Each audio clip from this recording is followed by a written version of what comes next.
Oke, selamat datang kembali di pembelajaran online kita, di pembelajaran daring kita. Nah, kali ini dalam pemrograman C++ kita akan membahas tentang salah satu fungsi di dalam C++ yang namanya adalah fungsi percabangan. Nah, di dalam fungsi percabangan yang perlu kita ketahui dia ada dua jenis, yaitu pertama adalah fungsi if, yang kedua adalah fungsi case. Nah, untuk fungsi if itu sendiri bagaimana? Jadi pengertiannya adalah sebuah fungsi yang mengambil atau memberi sebuah nilai berdasarkan kondisi yang diuji. Jadi ada dulu kondisi yang diujinya. Kira-kira seperti itulah pengertian dari yang namanya fungsi logika if. Nah, lalu yang berikutnya, untuk fungsi if itu sendiri dia dibagi menjadi dua jenis ya. Yang pertama ada yang namanya fungsi if tunggal, ada yang namanya fungsi if bersarang atau fungsi if majemuk. Nah, apa bedanya untuk fungsi if tunggal dengan fungsi if majemuk? Untuk fungsi if tunggal itu adalah sebuah fungsi if di mana kondisi atau statement dari kondisi itu hanya ada dua. Contohnya apa? Lulus, tidak lulus. Jadi tidak ada pilihan hampir lulus, tidak ada seperti itu. Lalu contohnya apa lagi? Contohnya hidup, mati. Tidak ada istilah setengah mati.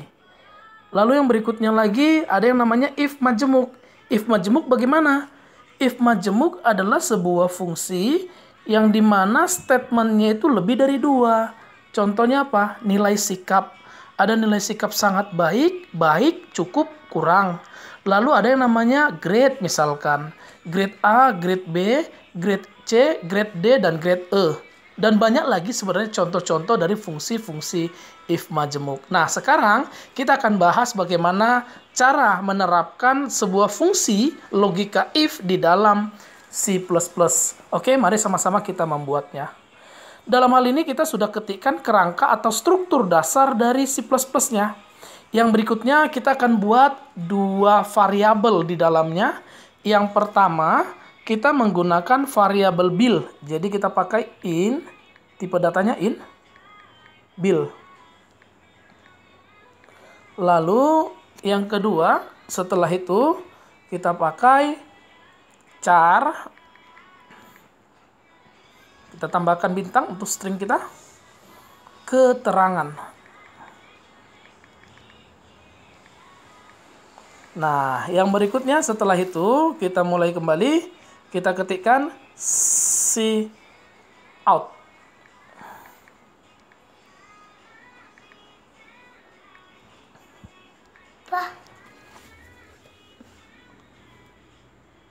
Program positif, negatif, netral.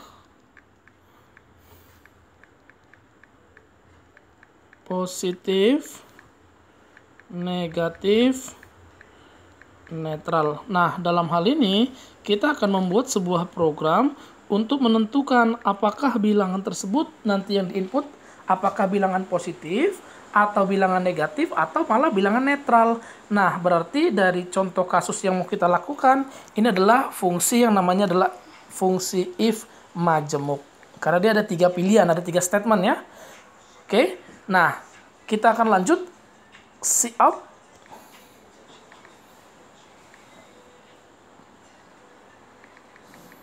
Kita buat pembatas dari headernya.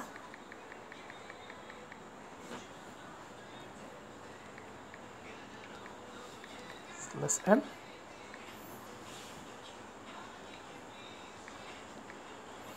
Oke. Kita lanjutkan kembali cout.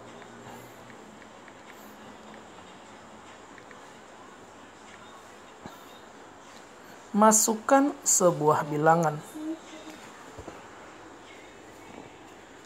Masukkan sebuah bilangan.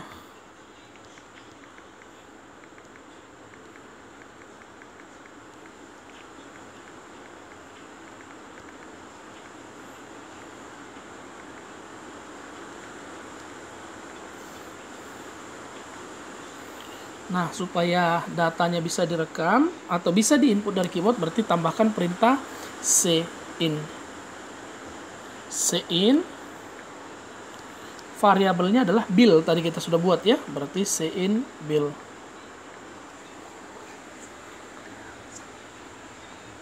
Oke, yang berikutnya kita akan mulai dari fungsi logikanya.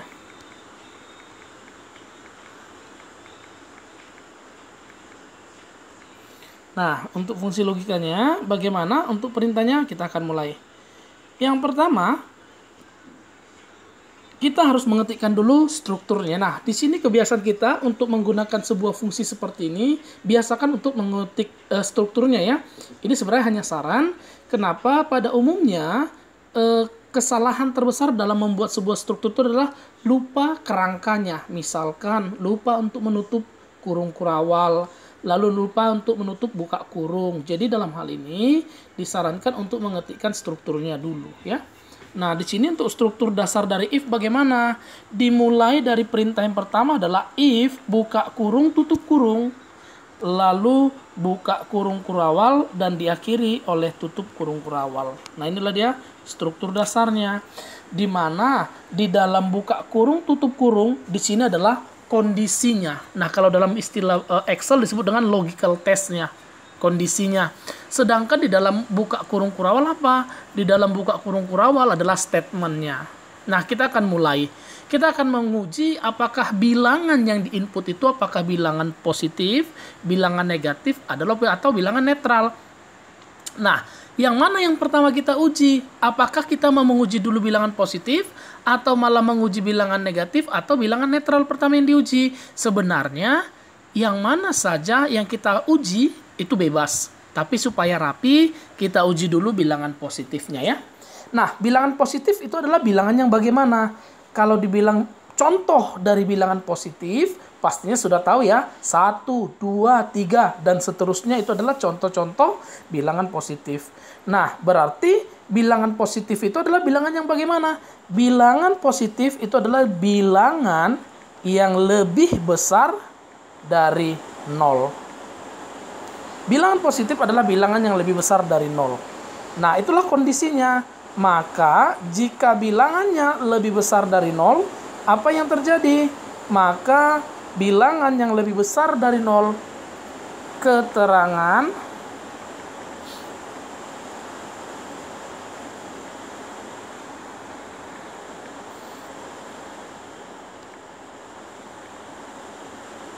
bilangan positif.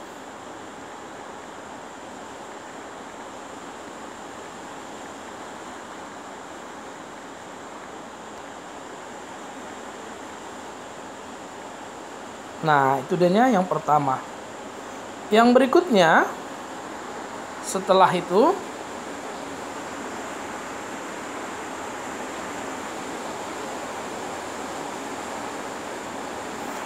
yang berikutnya, selain itu, jika, maka di sini kita bisa menggunakan perintah else, if. Selain itu, jika kita masuk kondisi yang kedua ya, kondisi yang kedua. Lalu sini kita nanti menggunakan buka kurung kurawal dan tutup kurung kurawal. Oke, kita lanjutkan. Selain itu, jika, nah yang kita uji adalah bilangan negatif. Bilangan negatif itu adalah bilangan yang bagaimana? Bilangan negatif itu adalah bilangan yang lebih kecil dari 0. Berarti di sini jika selain itu, jika bilangannya lebih kecil dari 0. Apa yang terjadi? Berarti statement ya. Yang terjadi adalah keterangan bilangannya adalah bilangan negatif.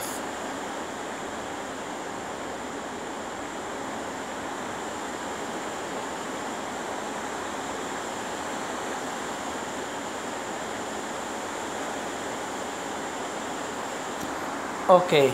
Nah, lalu yang ketiga untuk bilangan netral, perlukah kita uji kembali else if bill? Kalau bilangan netral berarti bilangannya sama dengan 0, benar ya? Perlukah kita uji kembali else if bill sama dengan 0? Nah, di sini jawabannya tidak perlu kita uji kembali. Kenapa? Karena kan kondisinya untuk pembuatan bilangan atau penentuan bilangan, kondisinya hanya ada 3. Bilangannya kalau tidak bilangan positif, kemungkinan bilangan negatif. Kalau tidak dua-duanya udah pasti bilangan netral. Maka dari itu, di sini kamu bisa uji. Jika bilangan lebih besar dari 0, maka bilangannya adalah positif. Selain itu, jika bilangannya lebih kecil dari 0 adalah bilangan negatif. Maka selain itu, berarti kamu nggak perlu lagi pakai else if, tapi else. Selain itu, nah berarti tidak ada lagi pengujian, kita langsung masuk statement. Selain itu, maka di sini langsung ketikkan keterangan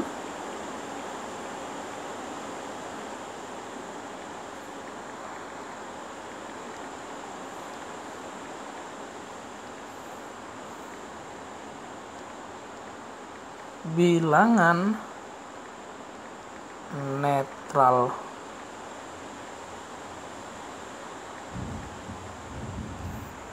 Nah, maka kalau sudah selesai, kita sekarang masuk ke bagian penutupnya. Bagian outputnya ya, maaf. Ke bagian output. Nah, bagaimana outputnya? Kita mulai ketikkan cout.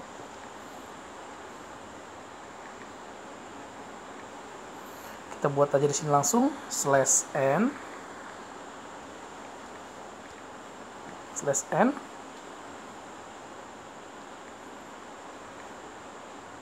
Kita gabung semua ya. Untuk pembatas berarti memakai tanda atau simbol lebih kecil 2 kali.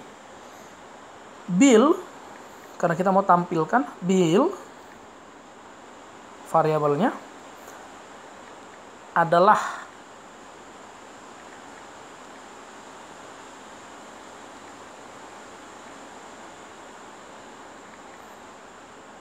kita tampilkan untuk keterangannya.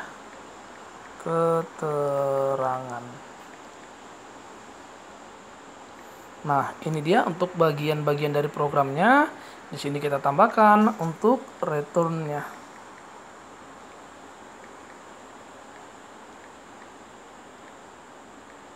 Nah, ini dia kira-kira untuk contohnya. Di sini kita coba cek. Oke, kita jalankan. Masukkan sebuah bilangan. Di sini misalkan saya masukkan 20. Maka saya enter 20 adalah bilangan positif. Benar ya? 20 adalah bilangan positif. Kita akan coba cek kembali. Kita jalankan kembali. Misalkan kita masukkan minus 58. Enter. Minus 58 adalah bilangan negatif. Nah, kalau misalkan kita jalankan sekali lagi, yang pastinya kita akan uji misalkan 0, kita enter, katanya 0 itu adalah bilangan netral ya. Nah, itulah kira-kira untuk bagian perintah programnya. Oke, itu adalah bagian dari perintah programnya. Nah, Bapak harap di sini dengan video pembelajaran ini dapat menambah wawasan kita tentang bagaimana sih sebenarnya membuat sebuah fungsi logika if di dalam C++ itu. Silakan dipelajari baik-baik, dipahami, semoga bermanfaat. Terima kasih untuk semuanya.